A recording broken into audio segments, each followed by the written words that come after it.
The worrying situation in UP. After a spate of rapes and hanging, has the time come for Chief Minister Akhilesh Yadav to resign?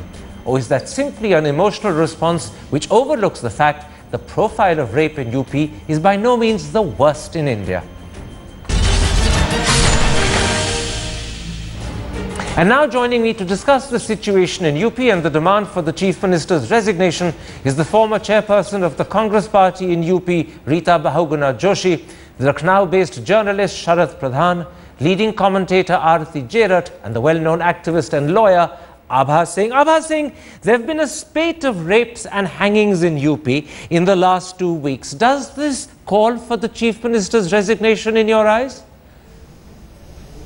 Definitely, because law and order is a state subject and it is the duty of the Chief Minister to maintain law and order. And if he is unable to, which is evident the way people are raping women by the day and night, and he says he is unable to control it. If he says he cannot perform a duty, I think he has no business to sit in the chair. He must step down, and if he doesn't, we have a Home Minister from Lucknow. He should call for the breakdown of the government machinery, and under 356 article, the government should be dismissed. Now, Rita Bahuguna Joshi, are you calling for the Chief Minister to resign on grounds of moral responsibility, or do you also really believe that as Chief Minister, he's responsible for the collapse of law and order that's evidently taking place?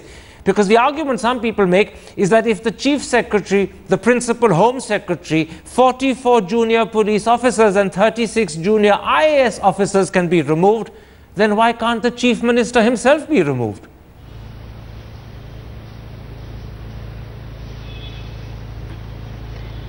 Well, you see, it's an issue which has attracted the attention of the entire media and the nation and international media as well. See, the question here is that there are certain issues in which a moral stand has to be taken by the administrator.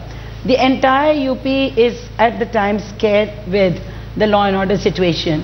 But there were times when a train turned over and a cabinet minister, Mr. Lal Bahadur Shastri, resigned. There were times when there was a catastrophe of 2002 in Gujarat and the Chief Minister chose not to resign and not to leave office. So I think on such issues and why President's rule should be put up there, whether the Chief Minister should resign or not resign, it's a moral issue on which he has to decide. And constitutionally, the governor and the government has to decide. What I feel is that this is an issue which has to be tackled at all levels.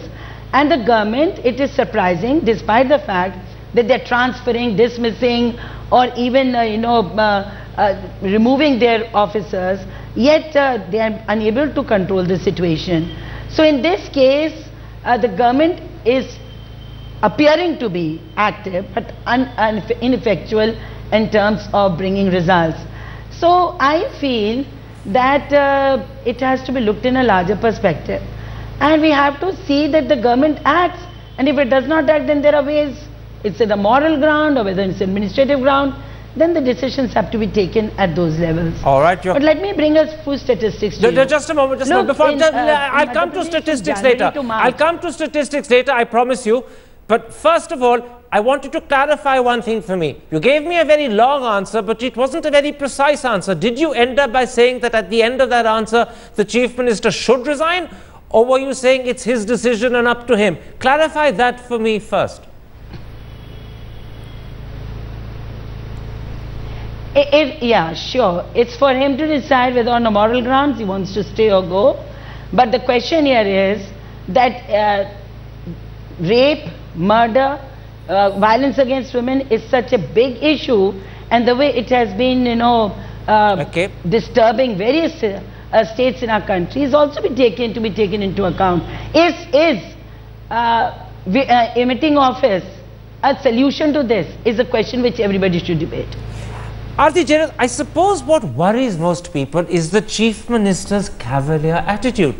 He repeatedly insists that law and order in UP is not as bad as the press claims. In fact, he says that it's better than it is in some other states. He said that at the investors' conference that he attended in Delhi yesterday.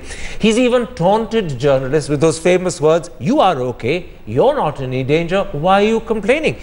Does that reveal he doesn't take the situation he faces seriously, or that he's minimizing the enormity of what's happening? You know, Actually, I think Akhilesh Yadav is in a really tight spot. He is the Chief Minister of Uttar Pradesh, but he's not the Chief Minister of Uttar Pradesh. He really doesn't have power. You know, they say famously about him that he's controlled by 4 chachas and a father. And, you know, and that has been his problem. I mean, Mulayam Singh Yadav breathing down his neck, his uncle's breathing down his neck. I don't think he exercises the full power and responsibility that a Chief Minister should. Having said that, there were great expectations of Akhilesh Yadav. You know, he's a young guy, different generation, he's been educated abroad, he had an intercaste marriage, he seemed to be progressive and forward-looking, and we thought that Uttar Pradesh would actually see a new dawn under him with that huge majority that he got. But the problem is that he's not been able to effect the kind of social change that is necessary in the mindset of his party. And his party still runs on the same old feudal, patriarchal caste lines that the party ran on under his father. So in relation to this question, should he go? What are you suggesting? Yes, he should go, or of course. It doesn't matter because he's not really the Chief Minister. No, no, no, not at all. Of course he should go. But the question is, you know, he's got a full-fledged majority. How are we going to get him to resign? I think he needs to be shamed by much more activism on the streets, by opposition parties, by activists, by, you know, sort of women's groups. That's the only way he's going to go. Sharad Pradhan, one of the things that we tried very hard for this show was to get someone from the Samajwadi Party to join us to defend their party, and absolutely no one was willing to do so. Do you get the feeling that the reason they're all so reluctant to join a discussion like this is because they know that there is no conceivable way they can defend their government or its comments or its lack of response? And secondly, they're also well aware that on this issue, they've probably completely lost popular support. Well, that's absolutely right. But, you know, the root of the problem lies in the fact that Akhilesh Yadav himself and the party as a whole, they are in a kind of a denial mode, you know. From day one, their officials, top officials, were not ready to believe that there have been rapes. You know, the latest theory that has been floated by a top police official is that even in Badaयूं, that the way that those 2 young little girls were hanged, they are trying to concoct a theory that this young girl was having an affair with that accused, Pappu Yadav.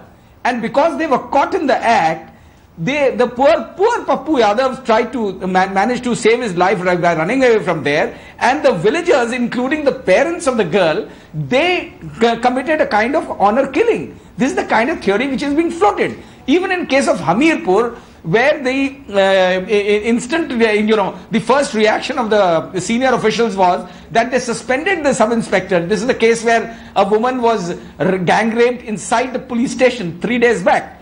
Now, one day, 24 hours later, after the fellow was arrested, again a new theory was floated, and no, it's a false allegation. The woman has not been raped. Yet another case in Muradabad, they were trying to concoct this theory. The whole trouble is that they don't want to accept the harsh truth.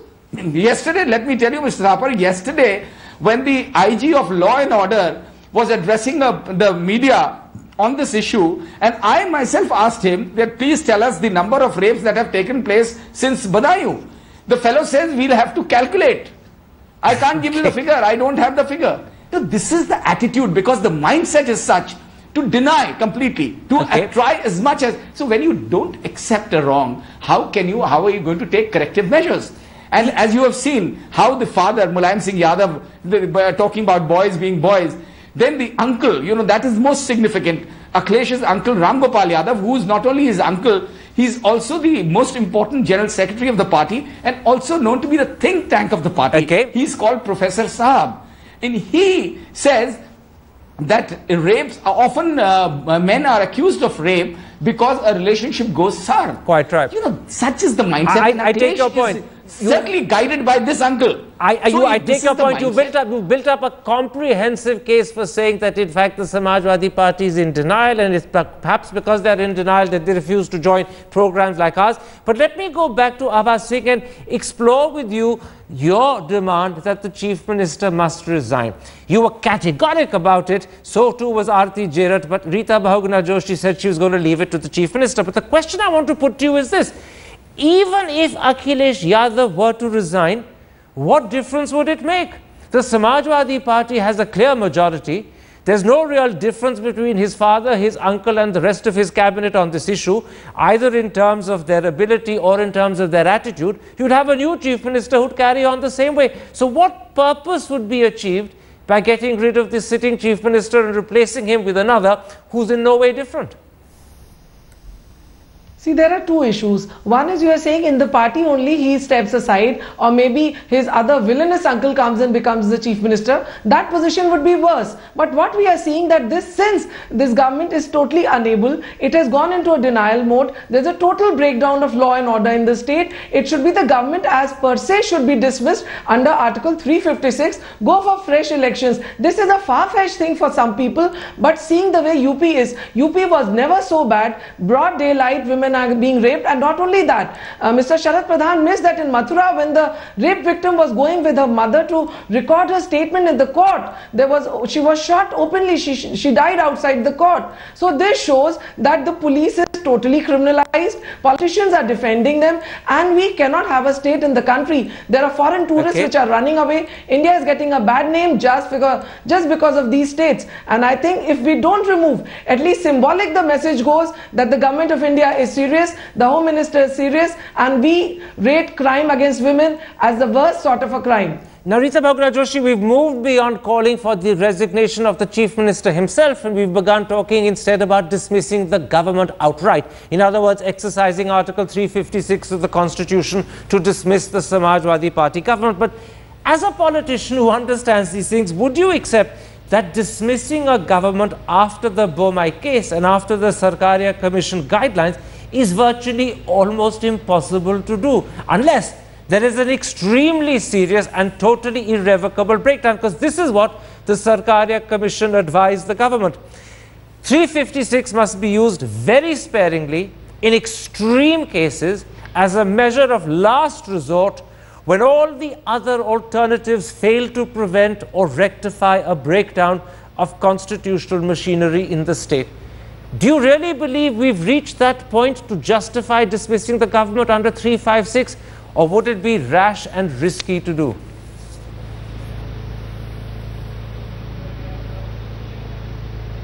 So we have seen in the past how the courts have really turned over the decisions taken by the governments in using this article, and it really remains that it is a system in which the governor has to give his report, in which the Council of Ministers has to decide in Delhi, the cabinet has to take a decision, the president has to take a decision, and then there is also there is a venue of going to the courts. That's an opening.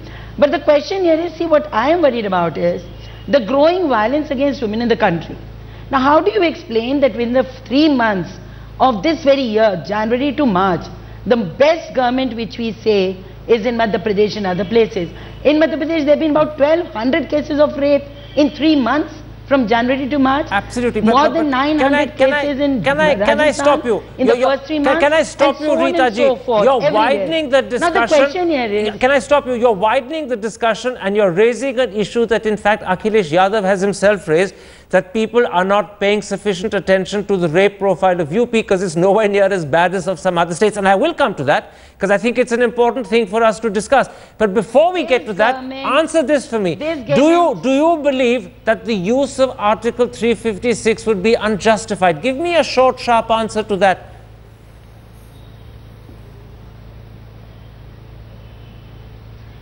See, 356 is not for the people to decide. We have seen that it has been overturned in the past. The governor has to send his report, the cabinet has to decide, the president has to decide. And what I mean to say is, at this stage, it is the moral stand of the government that is more important. Okay. And it is for the chief minister to decide what he wants to do with this position. Absolutely. The question here is, he's badly cornered. The condition of law and order UP is hopeless. Women are scared. And there is a rise in violence against women. I take your point. This cannot be denied. I take your point. You're coming back. You're coming back to original position that this is an issue for the chief minister to decide. He has to understand. Let me leave it there. I will come back again to you, but let me put this to you. We're looking still at whether there are any conceivable, justifiable, legitimate grounds for the imposition of 356. Is it possible for the governor to view the present spate of hangings, murders and rapes, not just as events in themselves, but as something that followed the horrible communal massacre last year in Muzaffarnagar, where clearly the state government was inadequate and mishandled the situation? And could the combination of the two suggest that there's a continuing, even escalating collapse of constitutional government? And seen in this wider one-year perspective, could the governor argue, yes, we've reached a point where it is difficult for this government to continue? You know, Karan, of course, we can do that. But, you know, it's taken us a long time to reach a position where Article 356 is not misused. There was a point when it was being used against state governments that were of a different political color and ideology to the government at the center. And any time there was a clash, they would, you know, they would just dismiss the government. And I think that today the spirit of federalism is very strong, and regional parties are very strong today. I mean, I know that Narendra Modi has won a majority, but the fact is that, you know, regional parties have come with full strength from their states. So I don't... And they won't accept dismissal. And I don't think they will. You know, and you know, ultimately it has to go to the Rajya Sabha, where the government does not have a full majority. And as you can see from the way Rita Bahuguna Joshi has been waffling. You're suggesting to me that the TMCs, the BJDs and the Anna AIADMKs will actually be more concerned with preserving the state versus the exercise of central power, rather than popular concerns about rape and law and order. Absolutely, because, you know, we've seen Mamata Banerjee when she was on the, you know, ropes about rapes in her state. We saw the kind of statements she was making. So I don't think the, you know, that issue, what they wouldn't like is interference by the center. Okay. And I think they would see this as, you know, exercise of some kind of arbitrary power by the center. Mr. Pradhan, I want to go back to that whole set of examples you gave me a little while ago. But I'll ask you to give me a much shorter answer than the last one. You gave me a whole set of examples to suggest that multiple theories were being concocted by the Samajwadi government to claim that what was first suggested to be rape turned out to be either an honor killing, or in fact, in the case of what happened in Hamirpur, where there was an accusation of a rape in a police station, it turned out to be in fact a false accusation.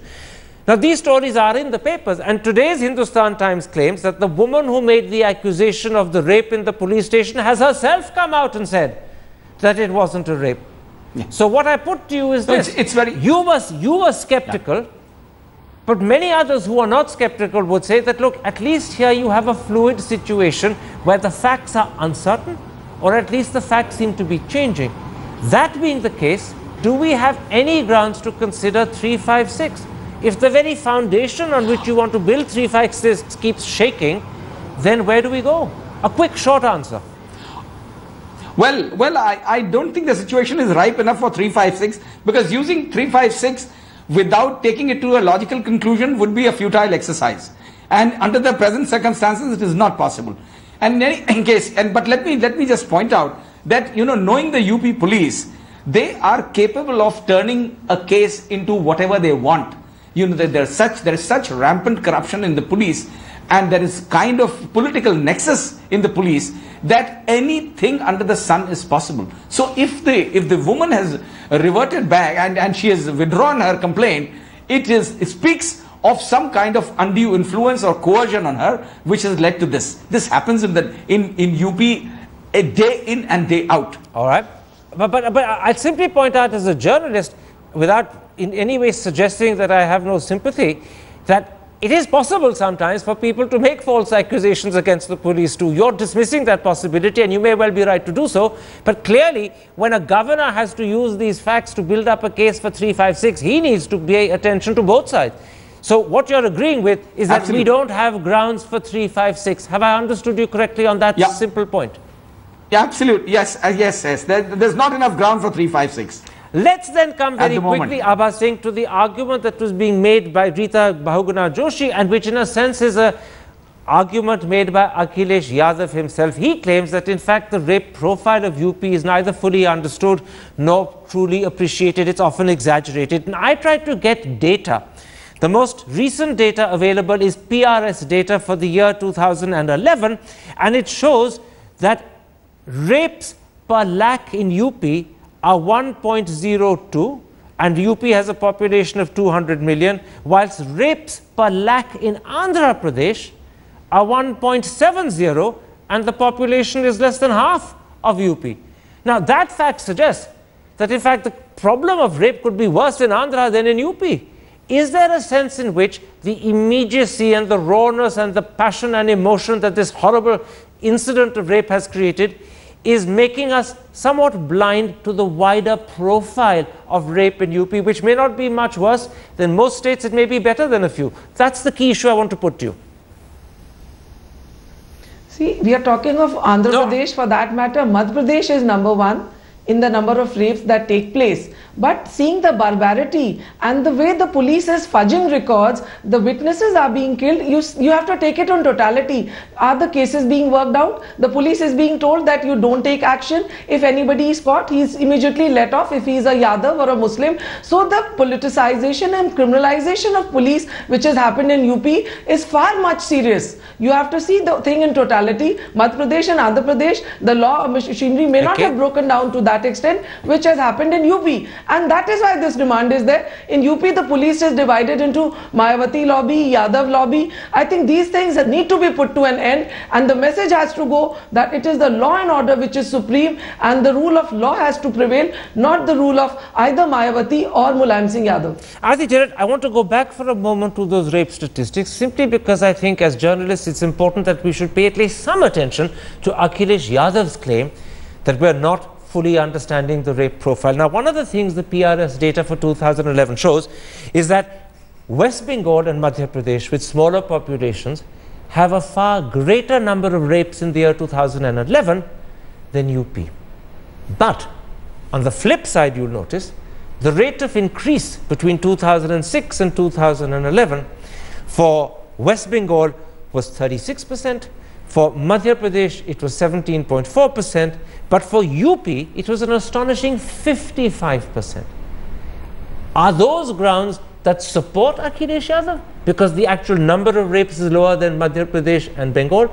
Or do you say, look at the rate of increase, it's shooting up much more, and therefore Akhilesh is wrong, it's a bigger, more worrying development in UP?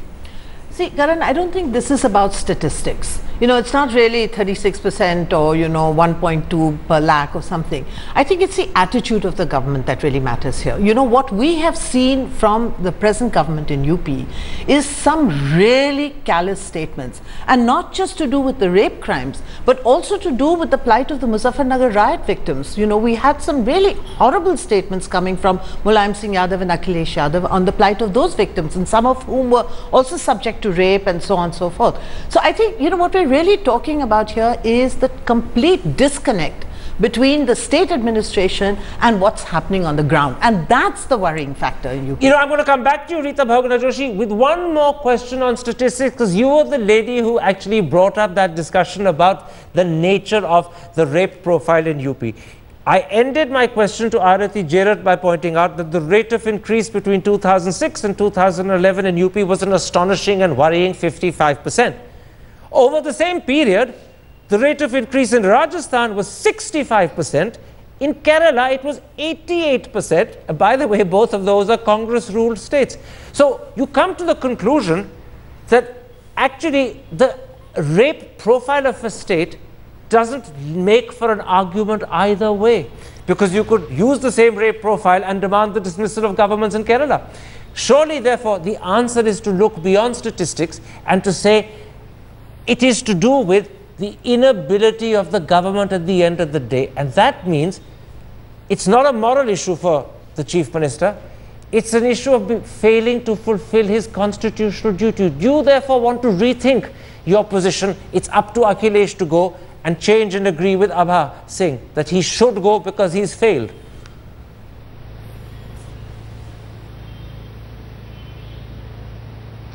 Look, I am never worried about which party is running which government. The concern of the entire womanhood is that there should be safety for the women in the country, whichever way it can come. The most, disturbing impact or the effect in UP is that people have lost trust in the police. Now, this is the law and order maintenance agency. If they cannot maintain law and order, and if people are scared of going to the police stations, if the police is becoming party or privy to crime, then obviously it's a very dangerous situation. Now, if a government can manage it, well and good. If it cannot manage it, and if it has a brute majority as it has, then they have to decide. whether on moral grounds they wish to stay or they want to go. I again say that it's a very large question. It is not only worrying for UP, because see, it's a mindset that is working in this country. Whether it's a politician or it's a bureaucrat or is it a criminal, we have to see what is going wrong with this society. Why is this happening? They are giving careless statements. The police is indifferent. They want people to forget. Rita ji, let me stop you there. I take your point. You're widening the argument once again to a question of what's going wrong with society, and that would apply not just to UP but to the country as a whole. UP is not unique or exclusive in that sense. Very quickly, Sharad Pradhan, because time is our enemy. Given that there's no possibility of Akhilesh Yadav resigning on his own, given that you believe this is not a situation where Article 356 should be exercised, what then is the solution? Yeah. Sorry, what then is the solution? Do we just grit our teeth and hope and pray for the best? The solution lies in Akhilesh Yadav really pulling up his socks, accepting the harsh reality that things are going he needs to attend to the governance issues, which he is not. Then his father and uncles have to realize that they have also got to give him a free hand. Another thing I just wish to point out, that when you're talking of 2006 to 2011, that was Mayawati's period. And the second, one more important thing in UP which Akhilesh needs to do is to ensure registration of crime. Why you see the statistics of UP, there's less crime than in other states, is because cases are not registered. And you may, I'm going to stop you there. I'm going to stop you there, Sharad Pradhan. We're running over time, but you may well be right. One of the reasons those statistics look skewed in such a way that UP is perhaps not looking as bad as Maharashtra or Bengal or Madhya Pradesh is because registration doesn't happen. That's a very good point for you to make. But I'll end with a little bit of potential black humor. You say Akhilesh Yadav should pull up his socks. I should point out he wears kurta pajama. Maybe he doesn't have socks to pull up. And maybe that's why he's not pulling them up.